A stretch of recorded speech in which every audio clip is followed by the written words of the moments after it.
This is everything we know so far about the P. Diddy case and the allegations against him explained in less than 7 minutes. So it turns out that the red flags revolving Sean Combs, also known as P. Diddy Puff Daddy Puffy, have been prevalent since the start of his career. So it's shocking that he was able to get away with everything for so long. So Puffy actually started working in the music industry at a very young age and had his own record label, Bad Boy Records, by the age of 24. Diddy's label, Bad Boy Records, and a West Coast label called Death Row Records were rivals during the 90s East Coast West Coast hip-hop rivalry, and what started out as maybe just friendly competition quickly turned deadly, and multiple people that were in the middle of it ended up being murdered, including Tupac Shakur and Biggie Smalls, and both of their deaths Diddy has been rumored to be in the center of since the late 90s. During Diddy's entire career, he's been sued and arrested for multiple violent crimes and has never been held responsible. He either was acquitted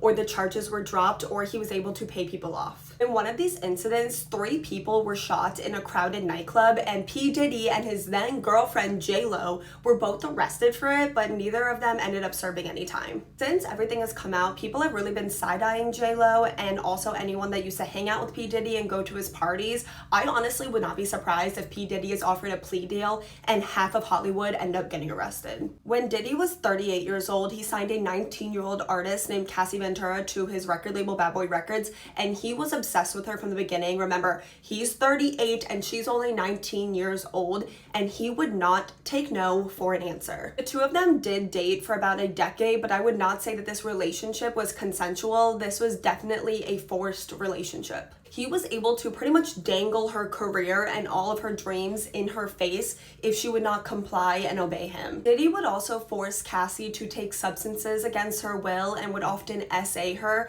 He would often also force her to take these substances and then sleep with other random men while he either watched or recorded them. These are what Diddy called freak-offs, and these would often last several days, and afterwards Cassie would need to be hooked up to IV liquids because she was so dehydrated. Just think about it. And we ended up finding out later on that Cassie was unfortunately not the only victim of these freak-offs. Cassie was also not allowed to work on her music, which was her passion, unless she participated in these freak-offs. Cassie was often also brutally beaten by P. Diddy if she would not comply, and in 2016, Diddy attacked Cassie in a hotel and then paid the hotel staff for the surveillance footage, which has now been leaked online. And in 2018, Cassie did luckily escape Diddy's abuse. And then in 2022, the state of New York passed the Adult Survivors Act, which gave victims a 1-year window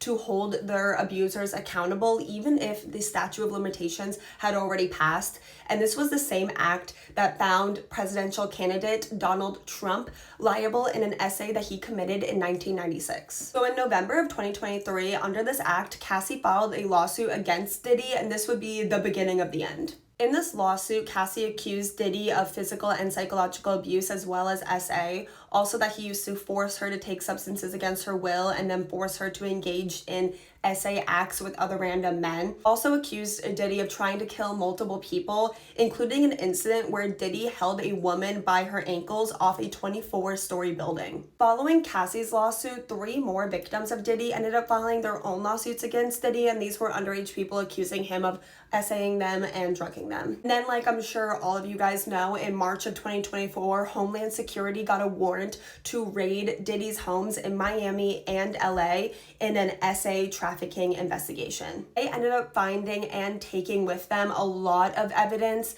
This was technology, this was recordings, and also infamously, they found over 1,000 bottles of baby oil and lubricant, as well as a bunch of adult toys. Extremely recently, on September 16th, 2024, P. Diddy was arrested in New York on charges of SA trafficking, racketeering, conspiracy, plus some other charges. He has pled not guilty. He seems very confident that he will be found not guilty. So far, his bail has been denied, and the prosecution is very, very confident that they have plenty of evidence against him to convict him. If P. Diddy is found guilty, he is facing life in prison with a minimum sentence of 15 years in prison. Then since then, over 120 victims, both male and female, have come out with their own accusations against P. Diddy Diddy, 25 of which were only minors, with the youngest being 9 years old. So this was actually really hard to research, which is why it's taking me so long to make this video. I feel like things are coming out every other day. There's also been a lot of rumors, but I do want to address 2 of those rumors. So we all know who Usher is. Turns out when Usher was only 13 years old, Diddy, who was an adult at the time, had legal guardianship over 13-year-old Usher. And there has been rumors that Diddy had essayed Usher when he was a child, literally 4 years. Also, when Justin Bieber was 15 years old, he used to hang out with P. Diddy. Allegedly, he would go to parties with P. Diddy when he was only a minor, spend days on days with him at a time. I've seen a concerning amount of people on social media say that Justin Bieber needs to come out and say if anything happened with him and P. Diddy. I hope I don't see any of those comments on this video. Victims never owe you a statement. Justin Bieber wants to come out and say something one day. That's completely up to him. The man has a baby on the way also, so please just leave him alone. Don't leave any of those comments here. I just wanted to address that because I've been seeing a concerning amount of people say that Justin Bieber needs to make a statement. That's all I have for right now. I'm really interested to get you guys' take on this. How deep do you think this is? Also, how many people you think are involved in this that are like A-list celebrities, household names? Also, do you think that he will be sentenced to life in prison? I know that's what we're all fingers crossed hoping for. Let me know all your thoughts in the comments, and while you're there, please let me know what case you want to see me cover next. I love you guys so much, and I will see you guys tomorrow with another video.